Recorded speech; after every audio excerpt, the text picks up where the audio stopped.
بسم اللہ الرحمن الرحیم۔ کل نفس ذائقۃ الموت، ہر نفس کو موت کا ذائقہ چکھنا ہے۔ جب موت آئے گی تو یقین جانے کے کچھ بھی کام نہ آئے گا۔ آپ کے دنیا سے جانے پر کسی کو کوئی فرق نہیں پڑے گا اور اس دنیا کے سب کام جاری رہیں گے۔ آپ کی ذمہ داریاں کوئی اور لے لے گا۔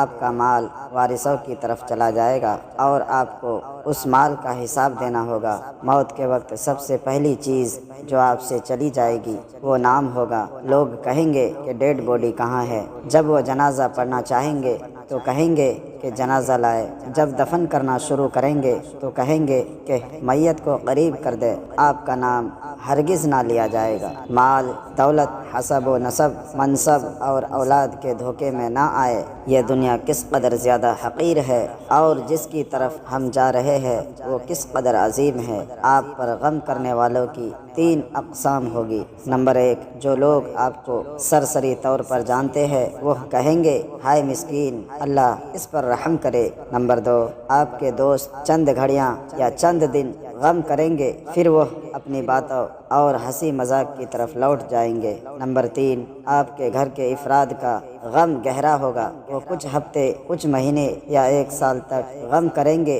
اور اس کے بعد وہ آپ کو یادداشتوں کی ٹوکری میں ڈال دیں گے۔ لوگوں کے درمیان آپ کی کہانی کا اختتام ہو جائے گا اور آپ کی حقیقی کہانی شروع ہو جائے گی اور وہ آخرت ہے۔ آپ سے زائل ہو جائے گا آپ کا حسن، مال، صحت، اولاد۔ آپ اپنے مکانوں اور محلات سے دور ہو جائیں گے۔ شوہر بیوی سے اور بیوی شوہر سے جدا ہو جائے گی۔ آپ کے ساتھ صرف آپ کا عمل باقی رہ جائے گا۔ یہاں یہ سوال پیدا ہوتا ہے کہ آپ نے اپنی قبر اور آخرت کے لیے ابھی سے کیا تیاری کی ہے؟ یہ وہ حقیقت ہے جو غور و فکر کی محتاج ہے، اس لیے آپ اس کی طرف توجہ کریں۔ نمبر 1، فرائض۔ نمبر 2، نوافل۔ نمبر 3، پوشیدہ صدقہ۔ نمبر 4، نیک اعمال۔ نمبر 5، تہجد کی نماز۔ نمبر 6، اور اچھے اخلاق کی طرف۔ شاید کہ نجات ہو جائے۔ آج جسم میں روح ہے، موقع ہے، اچھائی والے کام کرو اور آگے بھیجو۔ کل جسم ہوگا لیکن روح پرواز کر چکی ہوگی، پھر افسوس اور پچھتاوے کے سوا کچھ بھی باقی نہیں رہے گا۔